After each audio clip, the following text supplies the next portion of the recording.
여러분 안녕하십니까? 미중 무역 분쟁에 일본의 수출 규제까지 이중 삼중의 악재가 겹치면서 지금 지역 기업들은 초비상에 걸렸습니다. 미국, 중국, 일본은 부산의 3대 교역국인데요. 환율이 들썩이는 가운데 일본은 오늘 한국에 대한 화이트리스트 배제를 정식으로 공표했습니다. 사태 장기화에 따른 지역 경제 침체 우려가 점점 커지고 있는 상황입니다. 오늘 첫 소식은 민성빈 기자가 보도합니다. 일본이 결국 한국에 대한 화이트리스트 배제를 공포하면서 부산 기업들 역시 대체재 확보에 비상이 걸렸습니다. 특히 기계와 철강, 전기전자 등 지역 주력 산업들의 소재와 부품 조달에 일본 의존도가 높기 때문입니다. 다행히 개별 허가 품목 추가는 없었지만 언제든 추가 지정이 가능해 불안감이 계속되고 있습니다.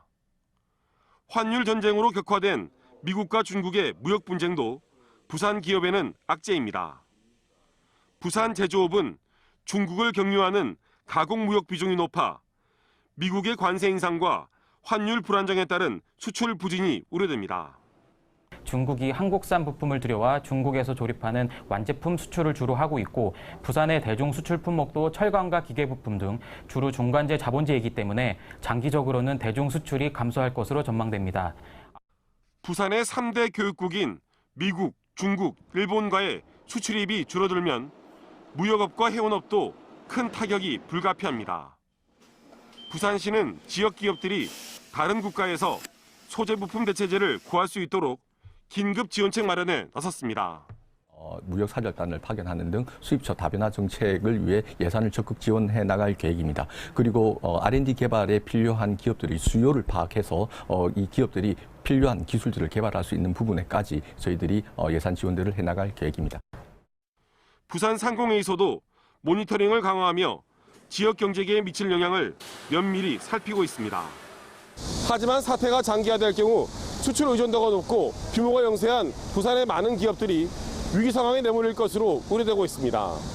MBC 뉴스 민성빈입니다. 서면의 한 클럽에서 시작된 사소한 다툼이 집단 폭행으로 이어지는 사건이 발생했습니다. 가해자 일당이 지구대에서 풀려나자마자 곧바로 피해자를 끌고 가 보복한 겁니다. 현지호 기자가 취재했습니다. 검붉은 피멍으로 범벅이 된 얼굴, 이마 한쪽은 새빨간 상처로 얼룩졌고 부러진 오른손은 깁스로 꽁꽁 싸맸습니다. 이제 막 성인이 된 20살의 이 남성은 친구와 함께 서면의 한 클럽에 갔다 같은 나이의 A씨 등 3명과 사소한 시비에 휘말렸습니다. 몸싸움이 일면서 옷이 찢어지는 상황에 이르자 경찰까지 출동했습니다. 또래들이고 네. 해서 하이 해가지고 이제 나간다고 해서 이들은 인근 지구대에서 경찰의 중재로 귀가하게 됐지만 사건은 끝나지 않았습니다. A씨 일당이 집에 데려다 주겠다고 속여 피해 남성을 강제로 차에 태운 겁니다. 그리고 곧바로 집단 폭행이 시작됐습니다. 지구대를 나온 A씨 일당은 차를 타고 16km 떨어진 이곳까지 피해자를 강제로 끌고 왔습니다. 야심한 새벽, 인적 드문 공터에서 1시간 넘도록 폭행이 이어졌습니다. A씨 일당은 손에 흉기를 든 채 대출을 받아 내놓으라는 등 협박도 서슴지 않았습니다. 동영상까지 찍고 나서야 피해 남성을 집에 돌려보냈지만 이후에도 SNS를 통해 돈을 요구하는 등 괴롭힘이 계속됐습니다. 뒤로 갑자기 친하게 지내자면서 자기들한테 이렇게 맞고 친하게 지나는 애들도 니 모르게 몇 명 있다면서 연락하더라고. 경찰은 A씨 등 3명을 특수폭행 등의 혐의로 구속했습니다. 심리치료 중인 피해자는 여전히 보복에 대한 두려움을 호소하고 있습니다. MBC 뉴스 현주호입니다. 음식점 주변에 사는 주민들의 냄새로 인한 민원이 꾸준히 제기되고 있습니다. 요즘처럼 더운 여름날 매일같이 고기 굽는 냄새가 지속된다면 이 또한 보통 일이 아닐 텐데요. 하지만 이런 음식점 냄새로 인한 민원 해결이 참 쉽지가 않다고 합니다. 자, 어떤 이유에서인지 류재민 기자가 취재했습니다. 해운대구 달맞이길의 한 빌라입니다.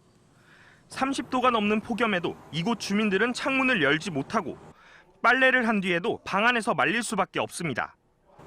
최근 이곳에서 100m도 채 떨어지지 않은 곳에 대형 고깃집이 들어섰는데 바람을 타고 고기 냄새가 주택가 쪽으로 날아오기 때문입니다. 손님들이 몰리는 저녁 시간이나 주말엔 냄새가 더 심해진다며 불편을 호소합니다. 입장을 바꿔놓고 만약에 집을 다시 산다 그러면 누가 저 연통을 보고 여기 와서 집을 사겠어요? 저는 지금 저 연통만 보면 지금 심장이 벌렁벌렁거리고요. 지금 정신과하게 생겼습니다. 진짜. 식당 측도 난감하다는 입장입니다. 개업 당시 수천만 원을 들여 대형 집진 시설에 환기구 추가 공사까지 했지만 냄새로 인한 민원이 끊이지 않기 때문입니다. 이 식당에서 발생한 고기 냄새로 인해 인근 주민들의 민원이 이어지면서 식당 2층은 오픈하고도 이렇게 한 달 넘게 영업을 하지 않고 있습니다. 주민들의 항의에 추가로 5천만 원을 더 들여 옥상에 탈취기를 설치할 예정입니다. 집진 시설을 저희 돈이 들여서 했든 안 했든 결국 이제 냄새가 난다는 것 때문에 저희가 도의적으로 책임이 있다는 걸 저희도 느끼고 있고 저희는 주민분들이랑 상생하고 싶거든요. 음식점 냄새로 인한 신고나 고발은 해마다 10여 건씩, 최근 3년간 30건 이상 발생하고 있습니다. 하지만 음식점의 냄새 배출 기준을 규제하거나 처벌하는 규정이 없다 보니 민원 해결이 쉽지 않습니다.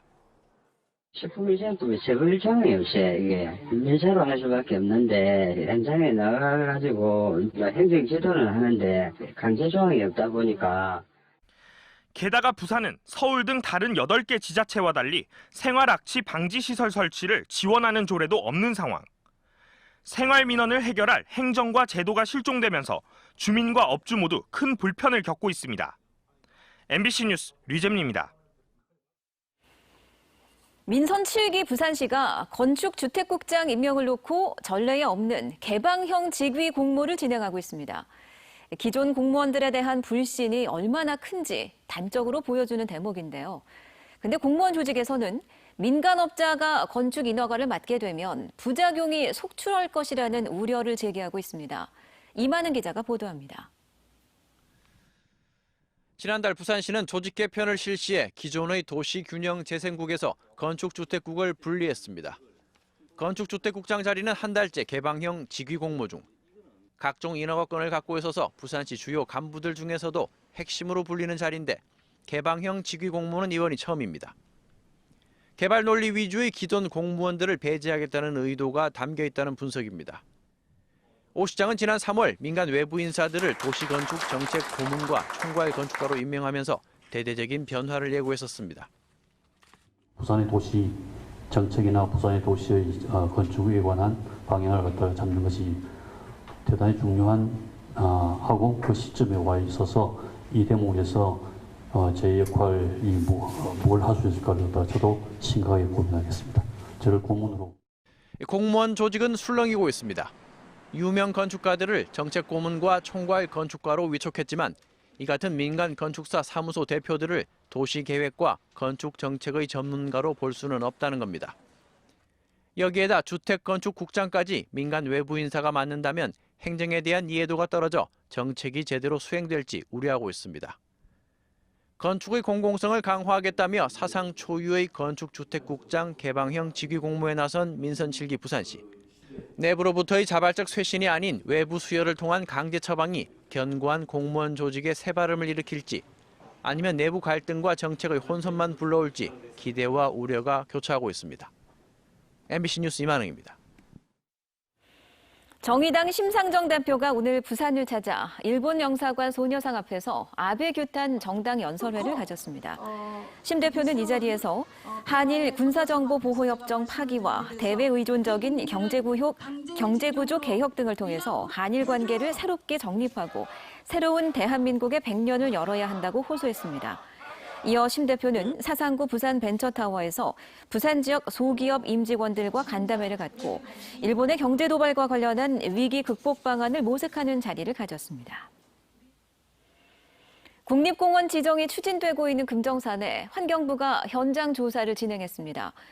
환경부 산하 국립공원공단은 지난 5일부터 이틀 동안 범어사와 금강공원, 금정산성 등을 방문해 국립공원 지정에 대한 주민들의 찬반 여론을 듣고 현장을 확인했습니다. 지난 6월 부산시는 금정산을 국립공원으로 지정해달라고 환경부에 건의했으며 현장 조사는 지정 절차상 외부 기관이 실시하는 첫 번째 과정입니다. 부산시의회 박승환 조철호 의원이 오늘 기자회견을 열고 전 아시아드 CC 대표 A씨를 업무상 횡령과 배임 혐의로 검찰에 고발했다고 밝혔습니다.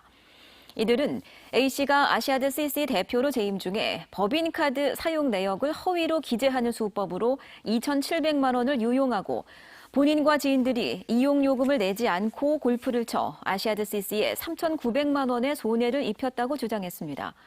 또 A씨가 퇴임 전 관련 기록을 삭제하도록 지시한 혐의도 있다며 부산지검 동부지청에 고발장을 제출했습니다.